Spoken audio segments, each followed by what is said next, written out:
I've been around Mopars my whole life. It's a passion for me. It was a passion for my dad. He raced the cars, he collected the cars, and we've had a lot of enjoyment with them throughout the years. My business has grown from my passion for the hobby. I have one of the biggest inventories of Mopar muscle car era parts, and that's where a lot of people know me from. It's Tony from Tony's Mopar Parts. Folks also may recognize me for my appearances on the hit TV show Graveyard Cars. Throughout the years, I've also been able to collect a bunch of cool cars. While my business is buying and selling parts, I'm not in the business of buying and selling cars. So now for the first time, I'm going to make 5 of my cars available for somebody else to own and enjoy.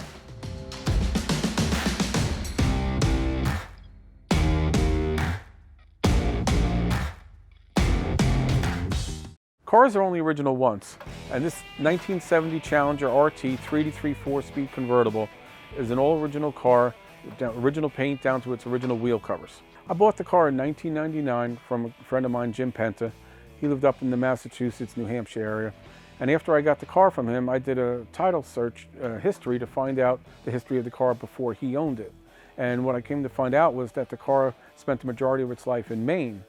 And of course, we know it's bad weather there and snowy a lot, but it appears this car was saved only for sunny day usage, and that's why it's in the condition it's in. It's got the 383 Magnum engine, which is rated at 335 horsepower, and that's paired to the Mopar 833 4-speed transmission. They're both matching numbers and original to the car. The car is painted EF8 dark green metallic, which pairs nicely with the camel colored interior. This car has a few oddities about it. The first one being the hood, which federal mandate, January 1970, all hoods are supposed to have crush ribs in the bracing for a safety feature. This car doesn't have it, which most likely is explained by Chrysler just using up the stock that they had, which is called a running change. In addition to the running change, has a few assembly line oversights. There's only 3 of the 4 screw holes on the driver's side door jamb to hold the escutcheon in, and in the trunk, the bracket isn't spot welded to the floor to hold the spare tire down. Who knows how this got by or how it happened? Maybe the car was built on Monday or a Friday.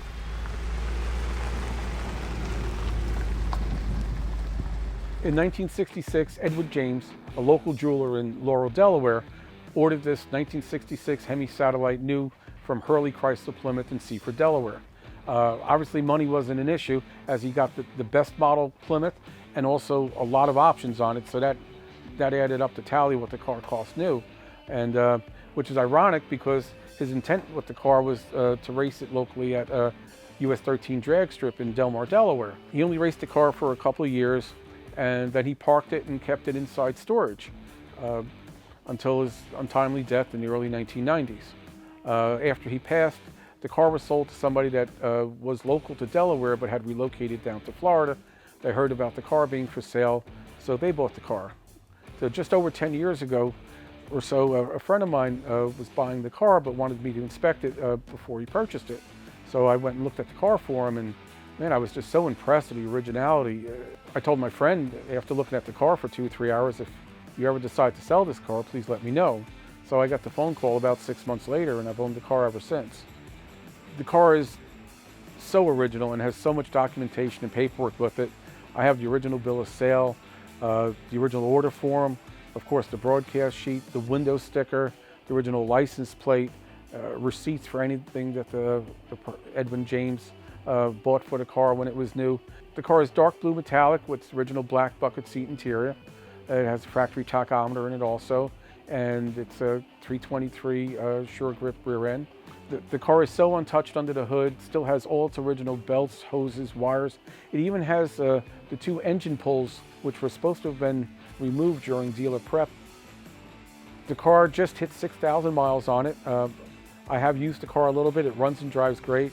One of the bigger options on the car is factory disc brakes, which is very rare in the first year available on this car. When you get inside of a Hemi car and you turn the key and start it, it sounds like no other engine. I don't know if it's the combustion chamber design or the valve train design, but a Hemi is just very different from many other engines, and when you lay into those 2 4-barrels, you know you're behind a Hemi. This car is sort of a sleeper. It was the last year of Chrysler production cars before they actually had a performance model. In 1967, it would have been a GTX or an RT. Then, of course, in '68, they had the Roadrunner. But 1966, there was no performance model. So it was an engine option.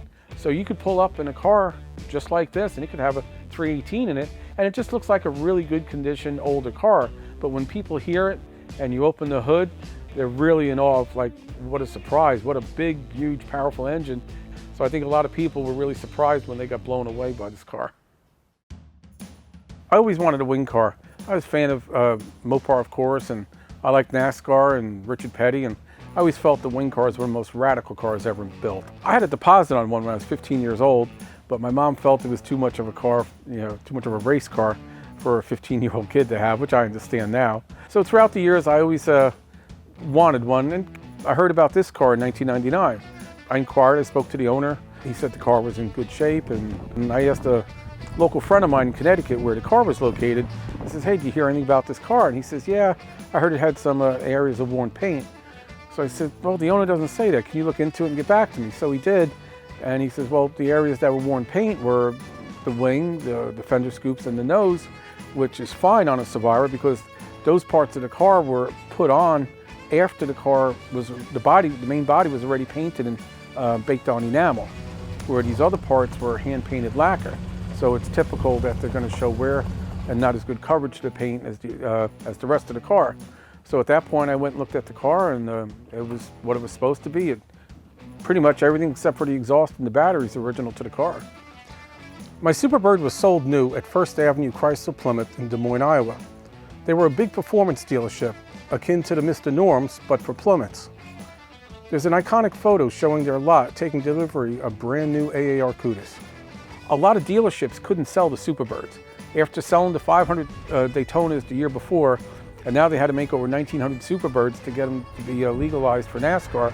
A lot of dealers, couldn't sell them, but this dealership, because it was a performance dealership, would actually get the Superbirds from those other dealers that couldn't sell them, and they sold, I believe, 16 Superbirds just from this dealership alone, and this was one of them.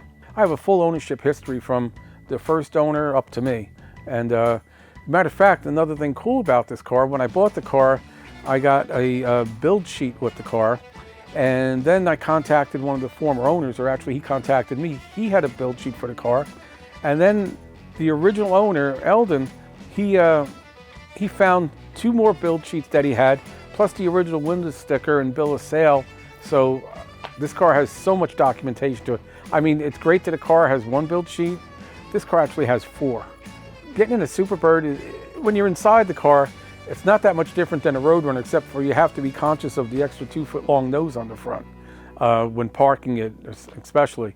But when you're in the car, you get a lot of weird looks from people because a lot of people aren't familiar with that or haven't seen anything like that before. But this car in particular, because it's a Survivor and it's never been apart, is such a nice, tight driving car. When the spark plug wires were installed on the engine paint was still wet. And you can notice on the original set of spark plug wires, there's some orange paint where they were pressed into the wire loom holders where the orange paint got on them, and only really a Survivor will show that. With all of the paperwork, including all the build sheets, the window sticker, the bill of sale, the NASCAR letter that came with the car, and the condition of it, this car would be impossible to replace.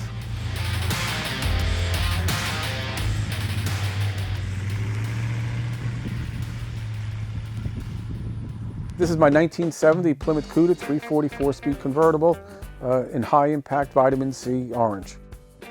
I've owned the car for close to 22 years. I've really enjoyed owning it. I've had a lot of fun driving it, using it, showing it. Me and my wife's gone away on vacation in a couple times. It's a great fun driving car.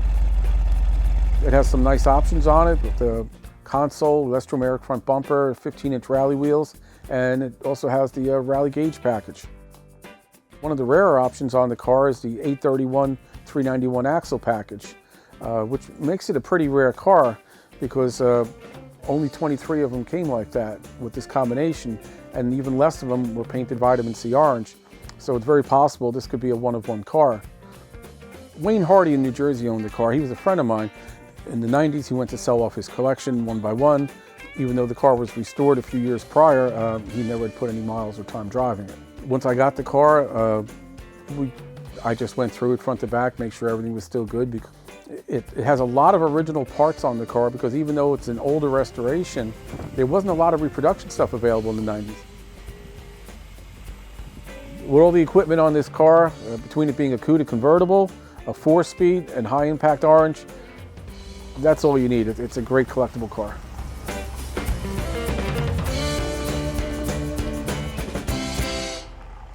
In 2004, a customer of mine contacted me and wanted me to verify some information about the 1969 Dodge Daytona that he was interested in buying. And the reason why he was buying it was to resell the car. When he told me about the color combination, which is white with a red wing and red interior, I really fell in love with the idea of the car, even not seeing it yet, because that's a really attractive color combination.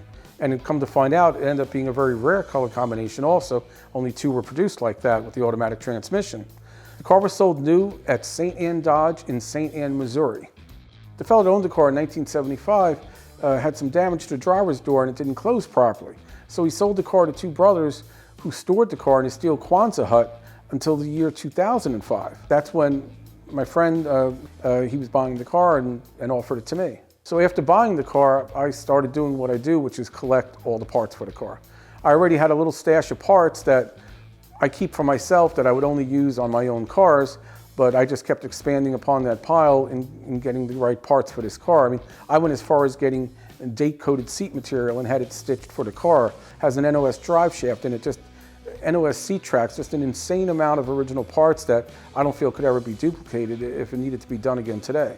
I contacted the owner of the dealership at the time frame that the car was there for sale, and we became friends, and he was able to find an original dealership license plate frame that would have been on the car originally, and also a dealership nameplate, which are on the car today. Another thing I liked about the car was its complete and original condition. The exterior body had no rot on it whatsoever, and the only rot to speak of was a small area of the floor pan, just from sitting in storage for so many years. The car has some nice options on it. It has the wood grain wheel, road wheels, console, and a factory tic-toc tack. The restoration took about 2 years, but the wait was well worth it. The end product was just phenomenal.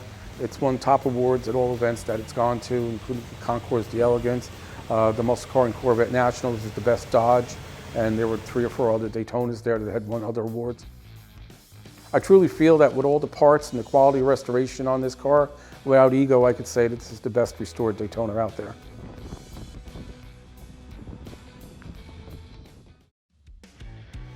While all the cars I own are rare and different and special for some reason or other, I realize that it's become time to let them go. And that'll be happening this January at Mecum Kissimmee auction.